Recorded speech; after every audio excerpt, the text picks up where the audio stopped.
1906년 4월 6일 한 평민 청년이 경상북도 영해에서 의병을 일으켰다. 그는 양반도 관리도 아닌 농민의 아들이었고 그러나 곧 조선 전역에서 이름을 떨치게 된다. 그의 이름은 신돌석. 사람들은 그를 태백산호랑이라 불렀다. 하지만 그의 이름이 역사의 장에 기록되기까지 조선은 참혹한 길을 걷고 있었다. 당시 조선의 시대 상황은 말 그대로 나라가 무너지는 시간이었다. 1895년 명성황후가 일본 낭인들에게 시해되고 고종은 위협 속에서 왕권을 잃어갔다. 1897년 대한제국이 출범했지만 그 이름만 새로웠을 뿐 국가는 여전히 외세의 틈바구니에 놓여 있었다. 1904년 러일 전쟁이 발발했다. 전쟁터는 만주와 한반도였고 조선은 일본의 병참기지로 전락하며 군사 주둔과 물자 수탈이 본격화되었다. 결국 1905년 일본은 강제로 을사늑약을 체결시켜 조선의 외교권을 박탈했다. 통감부가 설치되었고 이토 히로부미가 초대 통감으로 부임했다. 황제의 외교권은 사라졌고 백성들의 분노는 극에 달했다. 이때 다시 등장한 것이 의병이었다. 이미 이모군란과 동학농민운동을 겪은 조선 민중은 무기를 버리지 않았다. 을사늑약 이후 의병들이 곳곳에서 봉기했다. 하지만 대부분은 훈장을 받은 구한말 무관들 혹은 지역의 유생과 지식인이 주도했다. 그들에겐 명분이 있었지만 대중과의 접점은 상대적으로 좁았다. 그 가운데 신돌석이 나타났다. 그는 전혀 새로운 얼굴이었다. 신돌석은 평민 출신이었다. 강원도 평강 출신으로 가난한 농가에서 태어났다. 한학을 공부했고 선성이 총명했으며 일찍부터 무예의 재능을 보였다. 을사늑약 체결 이후 그는 결심한다. 나라가 망해가는데 신분 따지고 앉아있을 때가 아니라는 것을. 그는 스스로 무기를 모으고 사람을 모았다. 그리고 고향 근처인 영해 지금의 경북 영덕에서 의병을 일으킨다. 1906년 4월 6일 그날이 바로 그의 거병일이다. 신돌석은 거병하자마자 빠르게 세력을 불렸다. 기존 의병장이 갖지 못했던 민중과의 친화력 그리고 민첩하고 치밀한 전술이 그의 가장 큰 무기였다.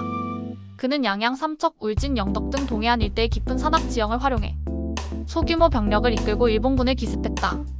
밤에는 마을로 내려와 군수물자를 조달하고 낮에는 산속으로 사라지는 유격 전술은 일본군을 완전히 혼란에 빠뜨렸다. 신출귀몰한다. 잡을 수 없는 산의 호랑이다. 이런 평가가 돌기 시작했다. 그리고 사람들은 그를 태백산호랑이라 불렀다. 그가 전개한 전투는 단순한 반일 감정의 발로가 아니었다. 정확히 조선의 자존심을 지키고 민중이 깨어있는 나라를 만들려는 의지였다. 그는 나라가 망한 것이 아니라 백성이 나라를 다시 일으킬 것이다라는 믿음을 가지고 있었다.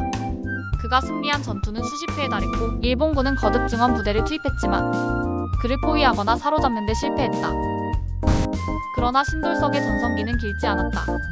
일본군은 그에게 현상금을 걸었다. 당시로선 상상할 수 없는 큰 금액이었다. 그리고 비극이 찾아온다. 그의 사촌 형제가 현상금에 눈이 멀어 신돌석이 머물고 있는 은신처를 일본군에 알린다. 기습을 받은 그는 전투 중 피격되어 사망했다. 그의 나이 27. 무너진 조국을 다시 세우겠다던 청년의 의지는 가장 가까운 이의 배신으로 끝났다. 신돌석이 죽고 그의 부대는 해산됐다. 일본군은 그의 시신을 공개하며 의병 활동을 억누르려 했지만 그의 죽음은 오히려 전국의 의병들을 자극했다. 신돌석은 살아서는 산을 누볐고 죽어서는 조선의 의지를 깨우는 상징이 되었다. 그가 남긴 시 한 편은 그의 마음을 가장 정직하게 보여준다. 나그네 갈 길을 잊고서 낙목이 가로누운 당군의 터전을 한탄하노라. 남아 27세 이룬 일이 무엇인가.